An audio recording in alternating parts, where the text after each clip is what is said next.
Nous continuons notre série de prédications sur Dieu et moi.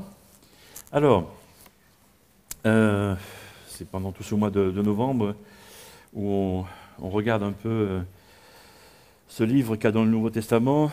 C'est la première épître de Paul, l'épître de Paul, pardon, aux Éphésiens, et c'est le deuxième chapitre.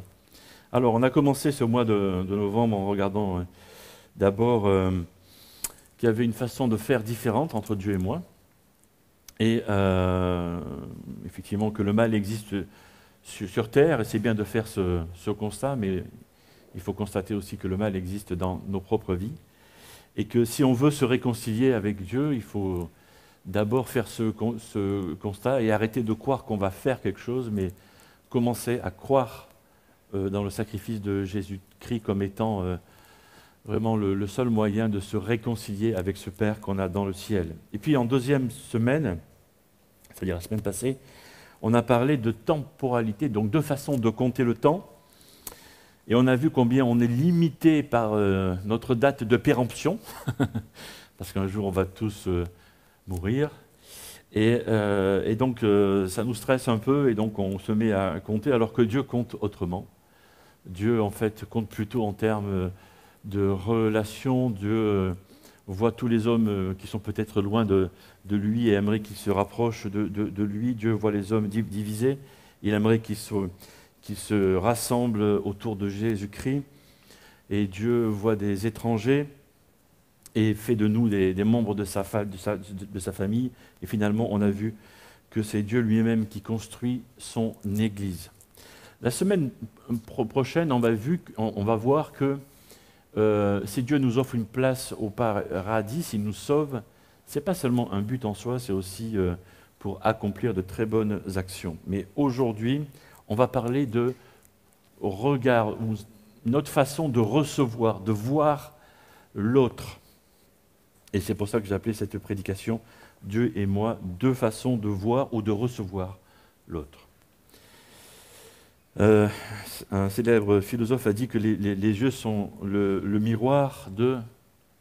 Vous ne connaissez pas ça? Les yeux sont les miroirs de... Ah, c'est bien. Voilà, quelqu'un de très... Et donc, qui fait qu'a dit ça? C'est lui? Voilà, c'est bien. Les yeux sont les miroirs de l'âme. Mais c'est vrai parce que c'est intéressant que quand vous croisez quelqu'un que vous ne recevez pas, que vous ne gobez pas, il le voit, il le ressent. C'est pas vrai? Tout ça dans votre regard, dans nos yeux, il voit ça. Il voit ce qui se passe au fond de notre cœur et dit « Oh, celui-là, je sais que je lui plais pas. » C'est vrai? Oui, c'est vrai. Intéressant, hein? Voilà. Alors, si je parle de regard, c'est que je suis convaincu que justement, il faut que ce regard soit transformé. Et il faut que nous laissions Dieu transformer ce regard-là, ce regard qui tue. Voilà, ce regard qui éloigne l'autre. Et pour ça, le plus simple, le meilleur, c'est de regarder d'abord comment regarde Dieu. Et on va déjà prendre plusieurs grandes leçons ici, avant de se poser la question sur notre façon de regarder les autres. Alors, mon premier point, c'est que le regard de Dieu nous renvoie à sa grâce, et je vais définir le mot grâce tout à l'heure. Alors, dans Éphésiens chapitre 2, versets 4 à 8, nous lisons que Dieu est riche en bonté, aussi à cause du grand amour dont il nous a aimés, alors que nous étions spirituellement morts à cause de nos fautes, il nous a fait revivre les uns avec les autres, avec Christ. C'est par la grâce que vous êtes sauvés. Par notre union avec Jésus-Christ, Dieu nous a ressuscités les uns et les autres et nous a fait siéger les uns et les autres dans le monde céleste. Il a fait afin de démontrer pour tous les âges à venir l'extraordinaire richesse de sa grâce qu'il a manifestée en Jésus-Christ par sa bonté envers nous. Car c'est par grâce que vous êtes sauvés, par le moyen de la foi. Alors, on trouve ici deux choses. D'abord, l'attitude de Dieu, justement, face aux gens qu'il est censé rejeter, les pécheurs, ceux qui lui ont désobéi. On voit comment Dieu va réagir. Et puis, on trouve le secret de pourquoi Dieu veut sauver les hommes, de pourquoi Dieu veut offrir le paradis aux hommes. Alors, d'abord, comment Dieu regarde celui qui lui a désobéi.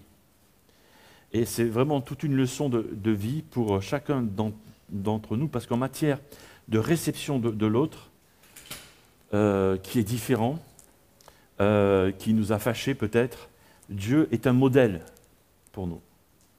Le texte dit « Alors que nous étions spirituellement morts à cause de nos fautes, il nous a fait revivre les uns et les autres avec Christ. Par notre union avec Jésus-Christ, Dieu nous a ressuscités les uns et les autres. Il nous a fait siéger les uns et les autres dans le monde céleste. » C'est une manière totalement différente de regarder l'autre, de regarder les autres. Qu'est-ce qu'on fait, nous, quand quelqu'un nous blesse, quand quelqu'un nous désobéit, quand quelqu'un nous ment, quand quelqu'un nous trahit? Qu'est-ce qu'on fait? Allez, je me lâche. On fait la gueule? On se met en colère? On crie? Un coup de boule? Non, mais c'est vrai. Au pire, on met des baffes, c'est ça que tu veux dire? Ouais. On s'éloigne. On oublie.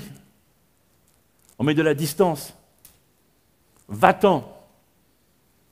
Je me lâche un peu plus. Casse-toi. Dégage. Hein? Est-ce que c'est pas ça qu'on fait?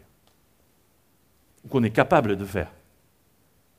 Quand on est blessé, trahi, quand on nous a menti, quand on nous a désobéi, qu'est-ce que fait Dieu? Et c'est là qu'on prend notre claque, en fait, notre coup de boule, tous, ce matin, de la part de notre Dieu. Voilà ce que fait Dieu. Il nous propose un autre chemin. Un autre chemin que le chemin tout pourri qu'on a pris, quand on a désobéi, quand on lui a menti, quand on lui a trahi. Il nous propose autre chose encore. Dieu sait pertinemment qu'on a désobéi. Il propose encore et encore et encore et encore. Ça va durer pendant 3 jours encore. Parce que Dieu propose 10 000 chances à celui qui lui a désobéi. Il lui propose de croire dans le sacrifice de son Fils Jésus. C'est ce que fait Dieu. Mieux que ça. Le texte dit, il nous fait revivre, mieux que ça encore. On dirait un camelot qui essaie de vendre sa camelote. Il nous fait siéger dans le monde céleste. Wow! On ne peut pas aller plus haut. Voilà ce que fait Dieu. C'est-à-dire que non seulement il propose, il repropose tant que c'est nécessaire à celui qui lui a désobéi de faire la paix avec lui, de se réconcilier par le sacrifice de Jésus. Donc il le fait revivre, mais il lui propose une place de choix. C'est une grande leçon. Je pourrais arrêter ma prédication, on pourrait prier, chanter, on passe à la suite. Très belle leçon. Hein. Parce que nous sommes devenus des disciples de Jésus-Christ, quand on s'est mis à croire dans le sacrifice de Christ, on a une place de choix dans le monde céleste. C'est pour ça que Dieu, Jésus, n'hésite pas à nous dire, allez prier pour les malades, allez chasser les démons, parce qu'on a une place de choix dans le monde céleste. C'est à cause de ça, grâce à ça plutôt. Voilà. Mais dans ce passage-là, et je l'ai souligné ici, tout cela est encore possible grâce à l'unité, les uns et les autres. Les uns et les autres. Quelle que soit notre origine, quand on s'approche de Dieu, on fait partie de cette famille et on devient unis à Christ. Voilà comment Dieu regarde celui qui lui a désobéi, celui qui l'a trahi. Il lui propose encore de renaître, de revivre, et il met une couronne sur la tête. Le secret, pourquoi Dieu nous propose son salut? Pourquoi tout ça? Pourquoi Dieu tu fais ça en fait? Pourquoi? C'est quoi ton... Excusez-moi le terme, pour les plus anciens, je vais expliquer après. C'est quoi ta came? C'est quoi ce qui te fait C'est quoi ce qui te fait vivre Dieu? C'est quoi ce qui te fait vibrer Dieu? C'est quoi pourquoi tu fais tout ça, quoi? Verset 4. Dieu est riche en bonté à cause du grand amour dont il nous a aimés. Le terme amour dans nos sociétés est tellement galvaudé que je crains en fait qu'on perde la notion de ce que ça veut dire vraiment, quoi. Ici, le mot amour, ça veut dire ça. Ça veut dire tu peux me trahir 1000 fois, ben 1001 fois, je vais te proposer de renaître. Et je vais tout te donner pour redevenir celui que j'aime. L'amour de Dieu, c'est ça. C'est autre chose que le petit amour qu'on est capable de comprendre, de vivre, de donner ou de recevoir. Voilà ce que produit le véritable amour. C'est le secret. Dieu aime. Dieu nous aime. Dieu t'aime. Et il va venir chercher les hommes et les femmes comme ça qui sont dans leur désobéissance. La Bible appelle ça le péché. Il va venir les chercher, ceux qui sont dans leur mouise, pour rester poli. Et c'est comme ça. À cause de ça, grâce à cet amour-là, il peut venir les chercher, les sortir de leur désobéissance et les faire renaître. C'est ça la grâce. La grâce de Dieu, c'est ça. La grâce de Dieu, c'est alors que je mérite la mort, c'est-à-dire alors que je mérite de rester loin de Dieu, très très loin, parce que je désobéis tous les jours, tu vois. Alors que je mérite de rester loin de Dieu, Dieu vient me chercher encore et encore et encore. La grâce de Dieu, c'est ça. La grâce de Dieu, c'est parce que je désobéis, je mérite sa colère, il m'offre son pardon. La grâce de Dieu, c'est ça. La grâce de Dieu, c'est que je mérite d'être rejeté, abandonné. Et il m'offre une famille. La grâce de Dieu, c'est ça. Il y a beaucoup de personnes, quand ils entendent ce que je suis en train de dire, disent, arrête ton char, quoi, arrête. Non, c'est pas possible. C'est pas possible. Et quand on dit ça, c'est qu'on compare Dieu à ce que nous, on est capable de faire. Moi, je ne suis pas capable de faire ça. Et je pense que vous non plus, sans vouloir vous mésestimer, mais on est tous d'accord. On n'est pas capable d'aimer autant que cela. Voilà. Et c'est pour cette raison que beaucoup de personnes, quand on parle de ça, quand on prêche là-dessus, ou quand on parle simplement, disent, wow, c'est du baratin. C'est réel, c'est vrai. Voilà. C'est une réalité vivante aujourd'hui. Dieu aime à ce point-là. Dieu offre cette grâce, cet amour à tous ceux qui veulent bien le recevoir, la recevoir.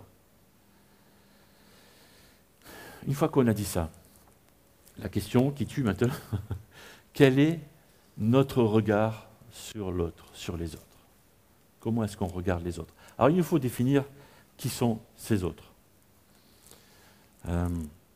Ça pourrait être un proche, ça pourrait être, si je suis chrétien, disciple de Christ, eh ben, un autre chrétien, un autre disciple de Christ, ou ça pourrait être quelqu'un qui ne connaît pas Dieu. Voilà, on va prendre ces trois cas de figure. Alors, on commence avec un proche. Quel est mon regard sur un proche? Et là, ce que moi je vois et ce que je suis capable de faire, c'est que nous sommes tous capables d'être très durs avec nos proches. C'est-à-dire qu'au lieu d'aimer, au lieu de faire comme Dieu, de continuer à aimer, de transmettre cette grâce-là, on est capable d'être trop pointu avec eux. Pourquoi? Parce que c'est nos proches. On aimerait qu'ils soient mieux, tu vois, qu'ils soient meilleurs. Tu vois? Ne fais pas ceci, ne fais pas cela, tu devrais, il faut, tu vois. C'est genre. Et du coup, au lieu d'aimer, on se comporte en éducateur. Donc, je ne suis pas en train de dire que les enfants n'ont pas besoin d'être élevés, c'est pas ça. Mais vous comprenez ce que je veux dire. C'est que quelquefois, on en fait trop, on va trop loin. Et nos proches nous perçoivent comme trop durs quelquefois. Et pas assez aimants. Si nous voulons imiter ce regard de Dieu, nous devons apprendre à lever le pied, à être moins dur, à devenir plus aimant, plus doux. Tout doux. Ouais, tout doux. Quel est mon regard sur l'autre disciple de Jésus? Un autre chrétien. Je suis chrétien, voilà. Quel est mon regard sur l'autre disciple de Jésus? Alors, le danger, c'est de devenir un professionnel de la foi. Bon, moi je prie comme ça, comment toi tu pries? Moi je lis la Bible comme ça, comment toi tu lis la Bible? Ça? Moi je témoigne de Dieu, super comme ça. Toi, comment tu fais? Tu vois? On est capable de se comporter un peu comme ça. Bon, j'exagère sûrement un petit peu, ça dépend des cas, mais on est capable de se comporter en professionnel. Et donc on va se comparer. On n'a pas besoin de se comparer en fait. Jamais. Parce qu'on est différents les uns et les autres. On n'a pas besoin de ça. On a juste besoin de vivre avec l'autre que Dieu est venu chercher aussi dans ses heures comme moi. Et vivre avec. Et l'aimer comme Dieu m'aime. C'est tout. Le danger, c'est ça. Troisième, quel est mon regard sur l'autre qui n'est pas croyant? Et là, je vais détailler un peu. Il y a plusieurs façons de faire. J'en ai pris 3, il y en a sûrement plus que ça, mais je me limite à 3. D'abord, c'est le rejet. Le rejet. C'est-à-dire, ah ben, il ne croit pas en Dieu, bon, c'est pas quelqu'un qui est intéressant. Voilà, d'abord, c'est ça. C'est-à-dire, mettre un mur, quoi. Ou pire, pense qu'on est supérieur à lui. C'est pire. Supérieur en quoi? Dieu l'aime aussi, hein, du même amour qu'il nous a aimés. Ensuite, il y a l'évitement, c'est-à-dire on sait qu'il n'est pas croyant et donc on l'évite. Ok.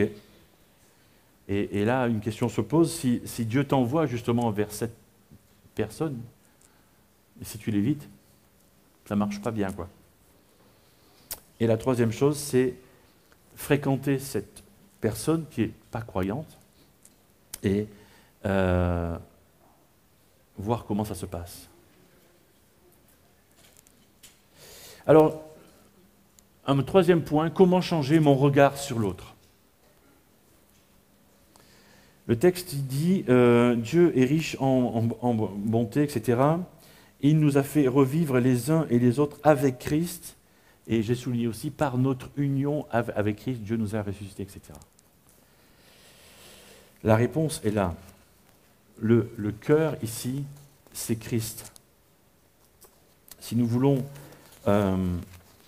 changer notre regard, il faut voir comment Jésus faisait. Quel était le regard de Jésus sur l'autre, justement? Comment Jésus faisait?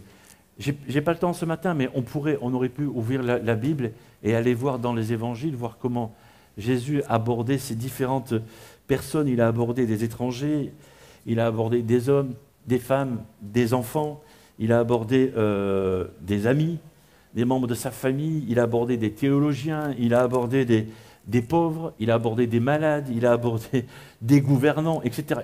Toutes sortes de personnes. Voilà. Alors, c'était quoi son truc? Le premier truc qu'on pense, j'ai juste deux choses à dire là, c'est la compassion. La compassion de Jésus. Et on confond souvent la compassion et l'empathie. Alors, je vais dire ce que c'est. L'empathie, c'est ressentir, comprendre et partager la douleur de l'autre. La compassion, c'est ça. C'est l'empathie, mais tu vas faire quelque chose. Tu vas intervenir pour rendre un service, pour essayer de débloquer une situation. Voilà, pour simplifier un peu et pour faire une différence entre les deux. Et on voit que dans toutes ces relations, Jésus a pu exercer sa compassion vers les uns et vers les autres. Qu'est-ce que tu veux que je fasse pour toi? Et c'est une question qu'il a posée plusieurs fois. Qu'est-ce que tu veux que je fasse pour toi? Ben, Seigneur, que je recouvre la vue ou que je marche, etc., etc. Ok, il a fait. La compassion. Et puis, il n'y a pas que ça. Jésus voyait aussi plus loin. Il ne voyait pas que le moment présent, la personne dans sa situation présente. Il avait cette capacité de voir plus loin, d'aller plus loin. Son souci était de permettre à ceux avec qui il avait affaire de se rapprocher de Dieu, de faire la paix avec Dieu, de se réconcilier avec Dieu. Combien de fois il a dit « ta foi t'a sauvé ». C'est exactement ça. Le fait que la personne se mettait à croire, la personne était réconciliée avec Dieu. C'est exactement ça. Jésus voyait plus loin. Et je crois que c'est notre rôle. C'est notre rôle de devenir des acteurs dans la réconciliation entre ces autres qui gravitent autour de nous et Dieu. Et de devenir des facilitateurs dans le rapprochement de l'autre avec Dieu. Soyons des facilitateurs dans le rapprochement des autres, de ceux qui nous entourent avec Dieu. En ayant ça en tête, ça devrait calmer un peu nos ardeurs, je vais dire ça comme ça. Ok? Soyons des facilitateurs. Voilà. Rendre le chemin plus facile pour l'autre. Peut-être qu'il a été difficile pour nous, ok. Ça a été difficile pour nous de nous rapprocher de Dieu, ben rendons ce chemin plus facile pour l'autre. Ok, ça sera plus facile pour notre prochain. Notre rôle, c'est de faciliter, c'est pas de compliquer, c'est pas de mettre des bâtons dans les roues. Oh, tu sais, pour connaître Dieu, il faut que tu fasses ci, il faut que tu fasses ça, il faut que tu arrêtes, il faut que tu... Wow, wow. Tranquille. Tranquille. Ah, ça y est, je l'ai dit. Je l'ai lâché. Ça faisait longtemps. Contentons-nous de faciliter le chemin d'accès à Dieu. Ce sera déjà une belle chose, une belle œuvre. Un peu comme un poteau indicateur qui montre le Seigneur. Parce que quand on dit à l'autre, oui, il faut que tu fasses ci, il faut que tu fasses ça, il faut que tu fasses... Qu'est-ce qu'on lui dit? On dit, ben fais comme moi. Regarde, c'est moi. Tu vois? Moi j'ai fait comme ça, moi j'ai fait comme ça, moi j'ai fait comme ça. C'est qui le modèle? C'est moi, c'est moi. Non, le modèle, c'est ni toi ni moi en fait. Le modèle, c'est le Seigneur. Donc on doit juste être des poteaux indicateurs, comme ça. On arrête d'être comme ça, et hop, on montre le Seigneur. Ça sera bien déjà. Ça sera largement suffisant. Et ça sera une très très belle œuvre. On va parler de ces œuvres la semaine prochaine.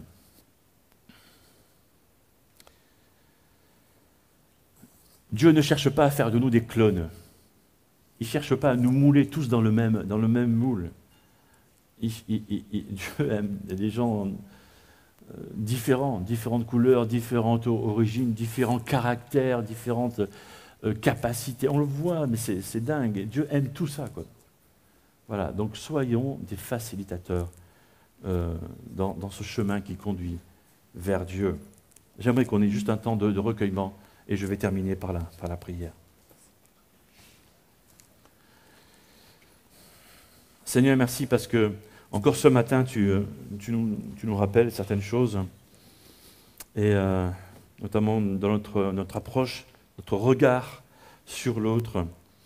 Et peut-être que par rapport à nos proches, Seigneur, voilà, ceux avec qui on a un lien de sang, peut-être on a des choses à corriger, peut-être qu'on est trop dur, pas assez doux.